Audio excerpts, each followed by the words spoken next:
Good evening and welcome to News Channel 8. I'm Jerome Aegean, and these are some of the top stories we have for you tonight. The Board of Elections hears allegations against Senator Alicia Chucky Hansen. VI residents buy more one-way tickets than ever before. We'll tell you why. And pop star Rihanna hospitalized. That's in your Caribbean report. These stories and more up next on News Channel 8.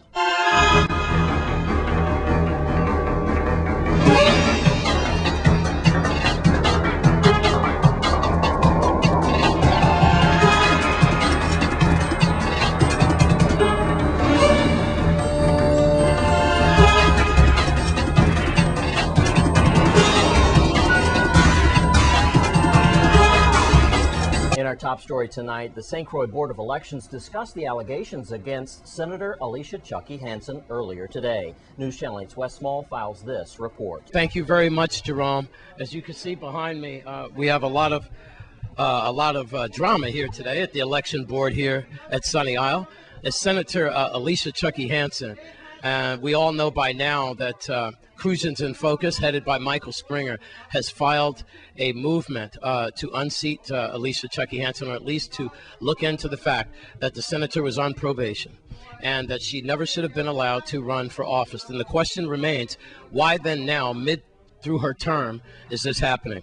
I want to tell you what's going on the board. Rupert Ross heads the board, Dotson James, Raymond Williams, Attorney Moorhead, Carmen Golden, and also Miss Davila, Miss Golden, and Miss Davila were not present. Of course, Bert Bryant also was there. John Abramson out of the territory conducting business of GERS. Right now, I'd like to take you to this hearing that they addressed the motions of the plaintiff, Cruisins in Focus, against Senator Alicia Chucky Hansen. I believe every member of the board has a correspondence in front of them addressed to the supervisor of election, Mr. John Abramson, from Michael J. Springer Jr., President of Cruisins in Focus. I believe that every member received this correspondence before this meeting and had an opportunity to read it. Is there any question as it relates to the correspondence at this time? I have a question, Mr. Chair. Member Bryant. Recognizing the concern, and since I'm a new member of the board, I want to put on record if in some way or shape or form that we can rearrange the agenda at the appropriate time and make the motion to move item G related to you just mentioned after the E on the agenda. So moved. With the member's permission, the chair would like, since the item G is an item coming out of this correspondence, the chair would like for the board to first acknowledge receipt of the correspondence. Before we go to the senator herself, I want to tell you that December 7th seems to be the deadline date that this committee will hear suggestions from the Department of Justice or the Attorney General's office and then take some suggestions. But we want to remind you that the Board of Elections here makes the final call, makes the final decisions about the elections.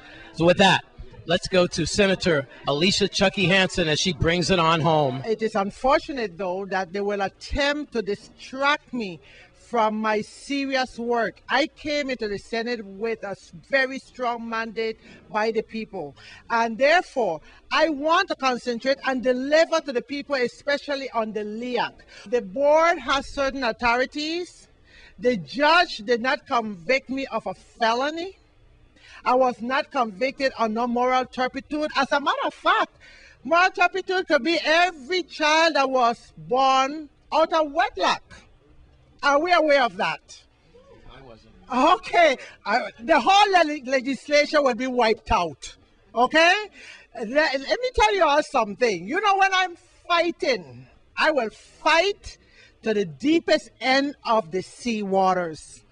People that are trying their best behind the scenes to get Alicia Chucky Hansen out of the Senate, the big question should be why? All of a sudden, you know, there was no no one in this territory and out of the territory that was not aware that I was running for the Senate in the election November 2010. Everybody is aware of it. The daily newspapers carried it every day after the sentencing on what has been done by the court. Man and woman and former senators and sitting senators cannot change the law. They cannot change the Constitution of the United States of America. If that could be done, they'll change it every second to suit their desire. But it's not like that. The Constitution is clear. I am convicted of a misdemeanor. A misdemeanor, for the understanding of people, is just like when someone gets a traffic ticket. Okay? And therefore the Constitution allows me and any citizen that has been charged and or convicted by a misdemeanor to run for public office. With that, we're at Sunny Isle. We'll give you the rest of it possibly around December 7th. This is not going away for now, that's for sure. At Sunny Isle, in the midst of all this controversy, I'm Wes Small for News Channel 8. And in other news, it could be the LEAC. The 8% pay cuts, the violence, the bad roads, even the high food prices, all reasons why VI residents are leaving the territory in record numbers. News Channel 8's Wes Small investigates. Thanks a lot, Jerome. You know, for a few weeks I've been alluding to the fact that more people are leaving the United States Virgin Islands historically than we could remember for some time. I'm here at one of the leading travel agents on the island of St. Croix anyway. It's Linda Cruz, right next to the post office here at Sunny Isle. We all know her very well. She's like a one-woman agency with her earphone always on. Very productive. She'll get you where you need to be. The reason why I'm here, we've done some research, and she's going to bring it on home. You don't have to take my word for it. Let's go inside and talk to Linda Cruz and find out if we are at a historic number for people leaving this beautiful paradise. Here she is, the lovely Linda Subnick, and better known as Linda Cruz. Linda, first of all, let's set your resume there. You've been doing this travel thing for how long? Over 20 years. Over 20 years. Mm-hmm. You have been here at Sunny Isle for some time now? Yes, approximately 10, 11 years. 10, 11 years. So you're a good barometer. You're a good measuring stick, if I may, on what's going on in this territory. Let's get right to it. Have we seen now more one-way tickets leaving our area in your history than ever before? Yes, a lot more than I have experienced in the past. And one of the reasons is a lot of things that contributes to it, but one of it, the main thing I think, is the layoffs and the economy.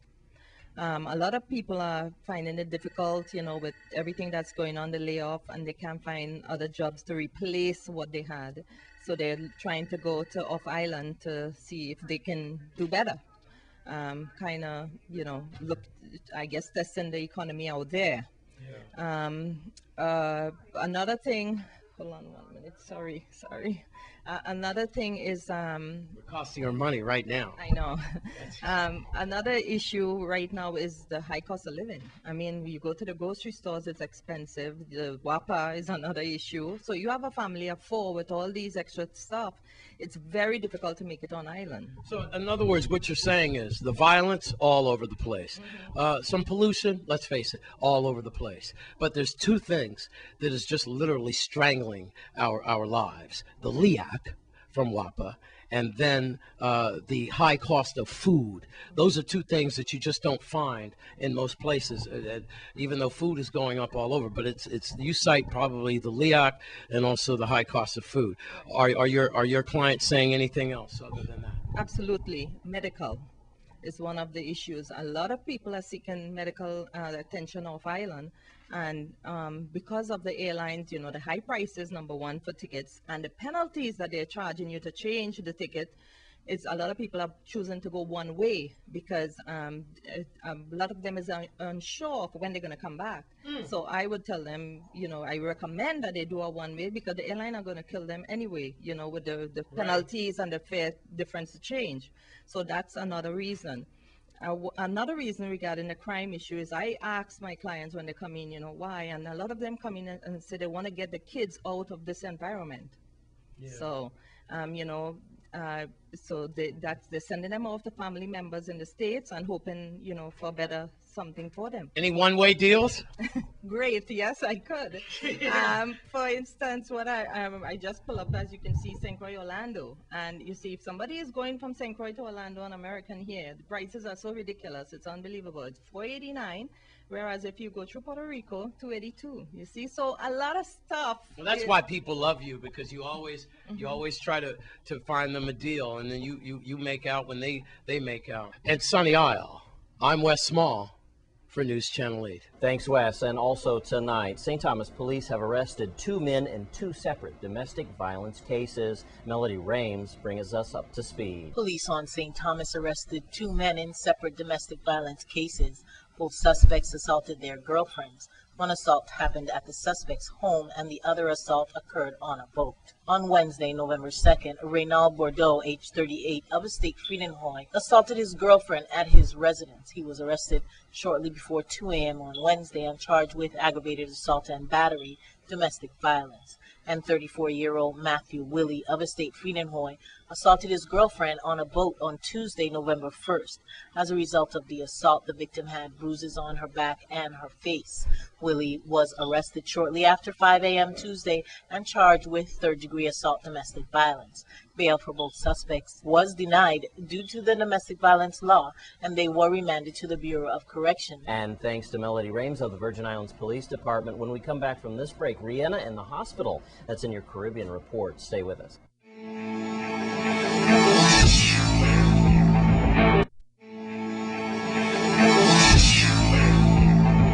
And let's take a look at your Caribbean Report for tonight.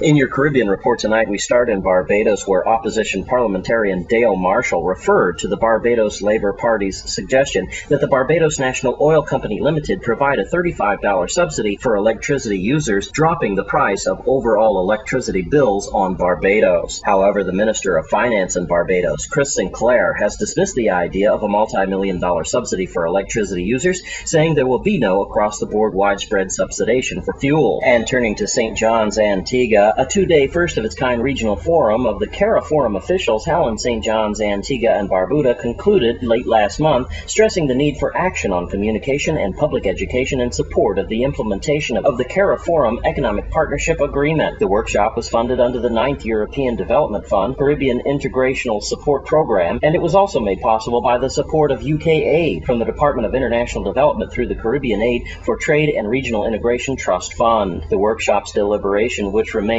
actively sized for the last 3 observations, was designed to draw attention and to provide a toolkit for the formation and execution of a communications strategy in the particular context of a trade agreement. And finally, pop singer Rihanna has been hospitalized in Sweden. Rihanna's Lao World Tour has been anything but tame. The Bajan singer has been spotted in strip clubs in London, a sex shop in Paris, and a marijuana coffee shop in Amsterdam. But all of that living large may have just caught up with her now that the We Found Love creator has been administered into a hospital in Sweden. Hours before Rihanna was slated to perform in the city of Malmo, Live National canceled the show, stating that she was unable and in no condition to conduct a concert. Later that day, Rihanna herself took to Twitter to apologize to her fans for being forced to back out of her tour stop. Rihanna made this statement with an accompanying photograph of her arm hooked up to an IV drip.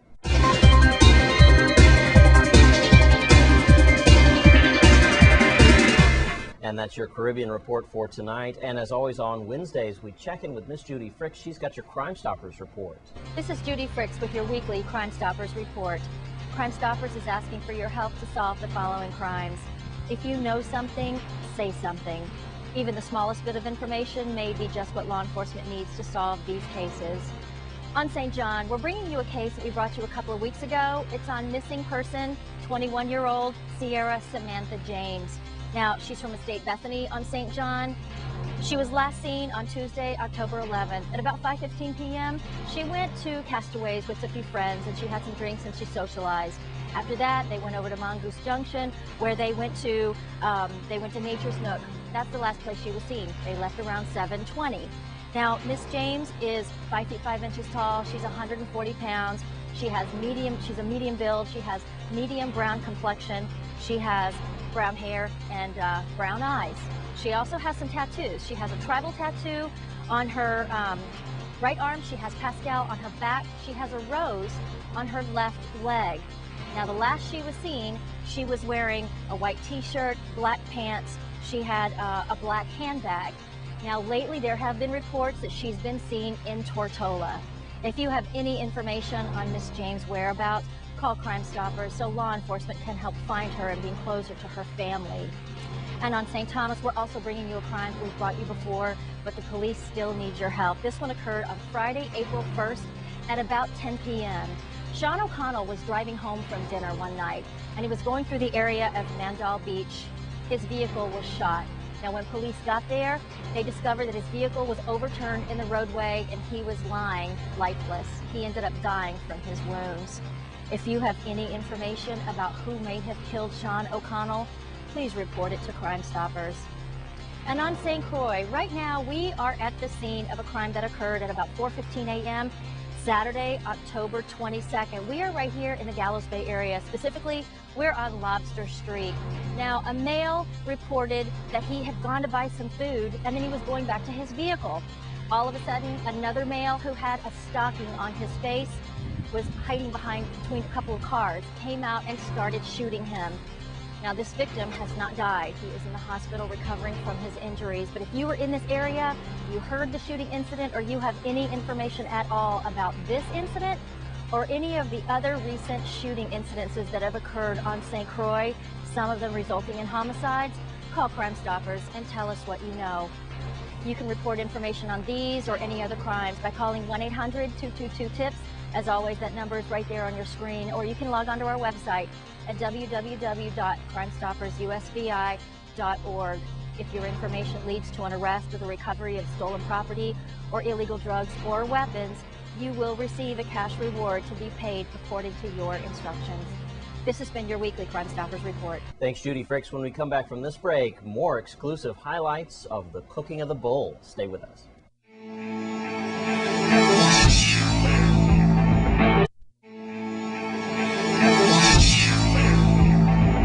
And now we have some more of this exclusive report of the seasoning and preparations involved in the feast for D. Hamilton Jackson Day. Fix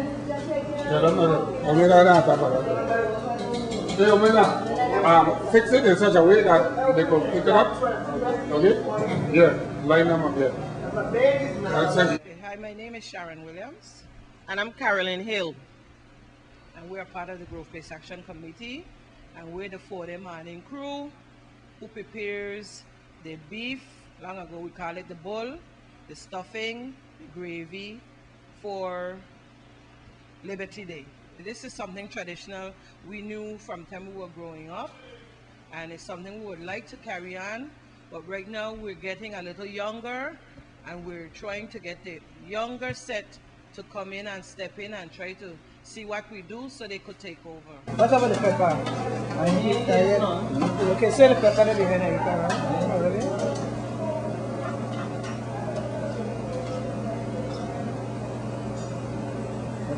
No, not food. Okay.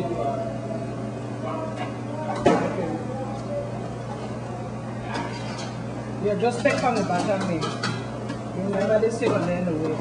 So.